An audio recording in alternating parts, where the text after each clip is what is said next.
Hi Idol, ilan oras ba dapat ang workout? Dapat ba mag-cardio before or after workout? Ilan oras dapat mag-stretching? Ilan oras dapat mag-yoga? Ano dapat kinakain before and after workout?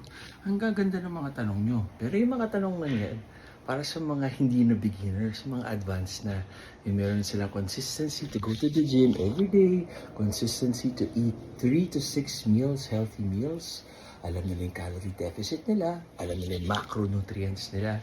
So, pag nakuha nyo na yun, saka nyo na problemahin yung ibang bagay. Yung kagaya ng workout everyday, kailangan kaya nyo makarecover. So, kung nag-chest tayo, tapos nag-walking, or nag-back tayo, tsaka running, kinabukasan, pwedeng legs, tsaka swimming, or legs, tsaka sauna, yung mga ganun. Kailangan i-enjoy natin at consistent tayo na may galaw na stimulate yung muscle, not annihilate. Ang difference sa stimulate, you're making your body, your muscles, adapt to the exterior movement yung weight na binubuhat mo. So magpo-progress siya, it'll become bigger and stronger with resistance training. Pag annihilate, sinisira mo yung muscle, injury, paatras manghihina, hindi lalaki. Lahat ng protein synthesis, lahat ng mga stem cells mo kesa sa pag-grow ng muscles, pag-stimulate ng muscles, pag-burn ng fat, mapupunta sa pag-heal ng torn na muscle mo.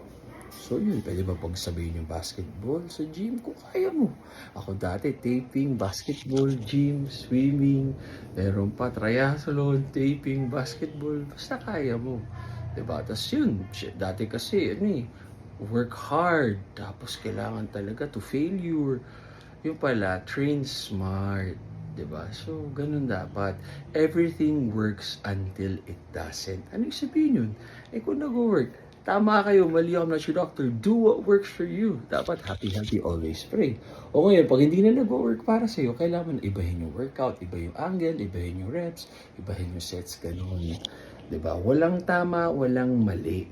Kumbaga, iba-iba kasi tayo ng situation sa buhay, iba-iba tayong genetics, iba-iba tayong goal. Hinuhusgahan mo yung nagbubuhat ng 5 pounds, hindi mo alam, kakagaling niya lang sa heart transplant, nag-heart failure siya, or napilayan siya sa basketball. So, inaano pa lang niya maglakad, kinokontract pa lang niya yung muscle, hinuhusgahan mo na yung matangkad, pero ang gaang bumuhat. Yung iba naman, ang gulang, magpapayat, nasa treadmill lang, or nag-workout.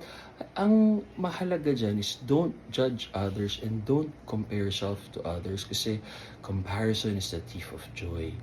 Kumbaga, be happy na nakapag inspire na ibang tao nag-workout or be happy for other people na nagagawa nila yung gusto nila sa buhay. Bakit ka ba